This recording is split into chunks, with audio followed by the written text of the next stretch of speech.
I'm Ms. A, and most of you know me because you've had classes with me. I'm on Chapter 5, page 37. When it's morning time outside, the doorbell sounds again. Intruders! Watch out! I bark, rushing over. A vicious dog is on control. Despite the very obvious risk of danger, Fetch Man opens the front door. A lady human is standing on the porch. Next to her is a short human about the same size as Hattie. She's wearing a hat exactly like Fetch Man's, only hers has a long wavy tail hanging out the back.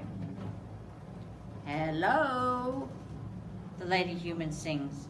She's holding a basket that smells like warm muffins with cinnamon. Wowee, I'm running in circles. Muffins, muffins, I love muffins. Muffin Lady laughs a friendly laugh and talks for a bit. Neighbor, I hear her say. The food lady hurries over, full of happy chatter. I hear her say, neighbor, too. She welcomes them inside. I jump on their legs, sniffing furiously. The short human smells amazing, like bubble gum and Fetch Man's fat leather gloves and dogs. Golden Retriever and a breed I can't quite identify. Muffin Lady smells even more strongly of dogs.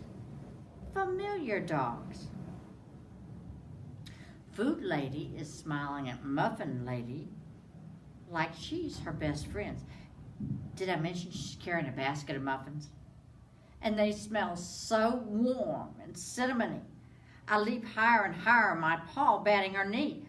Muffin Lady startles, but sadly, not even one muffin falls out of her basket.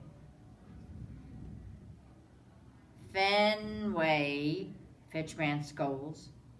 He turns to Muffin Lady, shrugging sheepishly. Puppy, I heard him say. Muffin Lady laughs again and says, rambunctious. That must mean she likes me, because she stoops down and scratches behind my ears. My humans are watching in horror. What do they have against a dog making new friends? Food Lady snatches the basket and wraps it in her arms like she's trying to protect it. Fetch Man rushes to the stairs and calls for Hattie. Why didn't I think of that? Hattie! I race over. Great news! Muffins! Hattie arrives and steps into the lounging place. I trot along behind her, my tail swishing loudly and wildly. Fetch Man puts his hand on her shoulder. Hattie, he announces. Muffin Lady grins and taps the cap of the other short human. Angel, she says. Angel glances at Hattie. She mutters something like a greeting, and then her gaze drops to her feet. Hattie edges closer, smiling and hopeful, but when Angel does not look up, Hattie smells disappointed.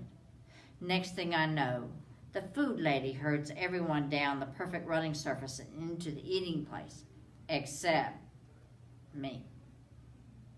I slump down on the carpet outside the doorway. The humans gather around the table.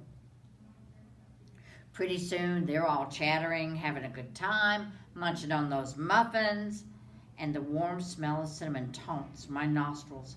My eyes spot lovely crumbs near Hattie's feet. My belly aches. I'm hungry too, you know, I whine, looking at them with sad eyes. And I sure do love muffins.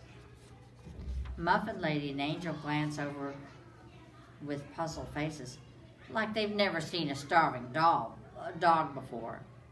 Hattie grabs a muffin and starts to get up. Here it comes. I spring up in happy anticipation. I slurp my chops. But Muffin Lady holds out her arm and Hattie sits back down. Training? Muffin Lady asked. Food Lady and Fetch Man look embarrassed. Fetch Man shrugs. Too busy, Food Lady says. What could it mean?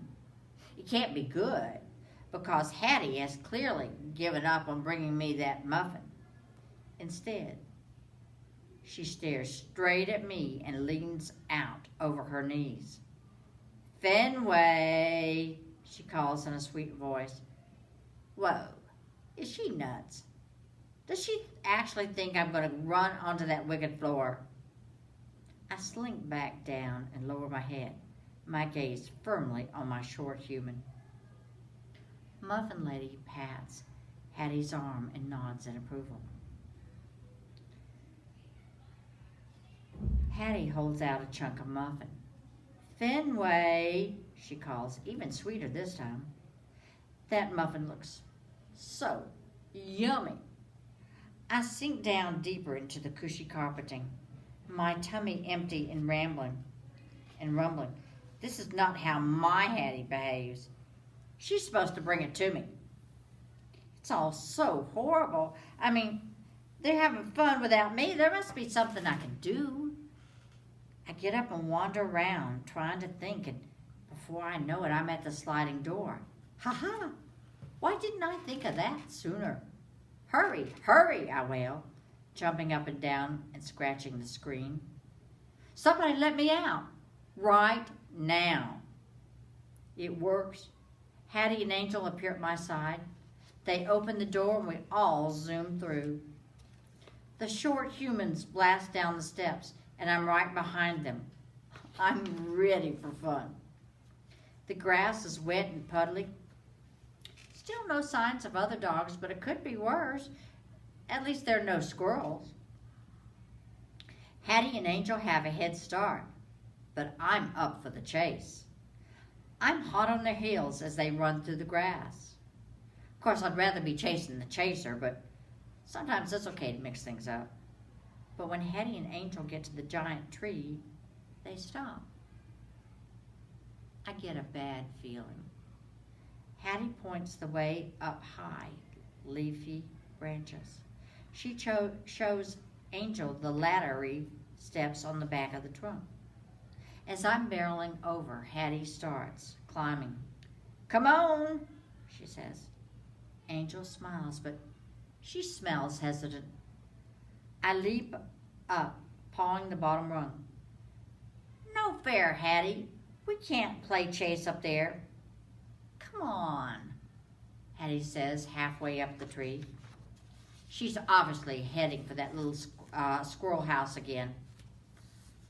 I collapse into the soggy grass with a groan. Angel sighs and then begins climbing up after Hattie. I'm still watching long after the humans disappear into the leafy leaves. I'm about to go sniff around some more, but then my ears perk to wonderfully jingly sounds. Hooray! Hooray! The dogs are coming! I get up and trot over to the fence. Through the slats, I see two of them romping around the dog park next door. Hey, hello? I call. The dogs stop mid-romp and gallop over. Fenway? Says the white one in her lovely voice. I told you he'd be back, said Golden. Sure enough, it's the same two ladies. Are they the only two visitors that come to the dog park? Why don't they come to this one? Great memory, I say. So, have you two been coming here for always? They exchange glances and look back at me. What do you mean? We live here, Goldie says. I cock my head. You live in dog park? Goldie gets an irritated look and opens her mouth, and before she can answer, Patches says, was that our short human you were trying to chase just now? What? No, it was mine. Hattie, remember? Oh, we remember, Goldie says with a growl. How did you say it? Super best friends? You do everything together. Isn't that right? Patches rolls her eyes at Goldie and then turns back to me. I mean, Angel. Wow. She's your short human? No wonder she smells like a golden retriever and whatever kind of dog Patches is. Well, she used to be, Goldie says. I look at her sideways. Isn't she still? Technically, yes, but things change. Patches lowers her head. In the beginning, she was a lot of fun like your Hattie. We'd walk to the river and play fetch. I believe it was the pond, and we played frisbee, Goldie corrects.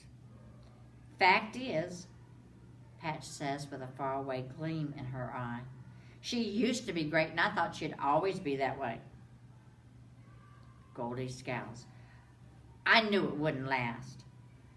As I recall, you were awfully fond of her, Patches said. We both were.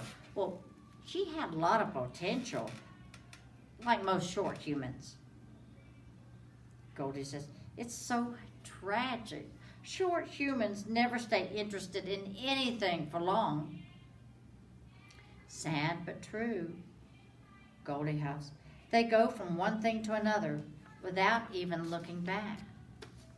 Nowadays, she acts like we're not even here, Patches says with a little yelp in her voice.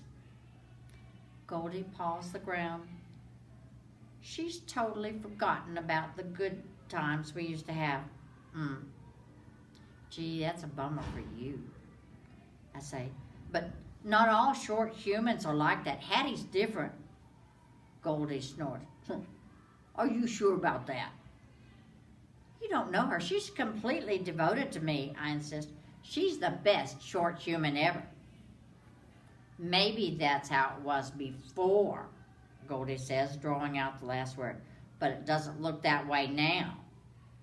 What are you talking about? I say. But when I gaze up into the giant tree, I have my answer.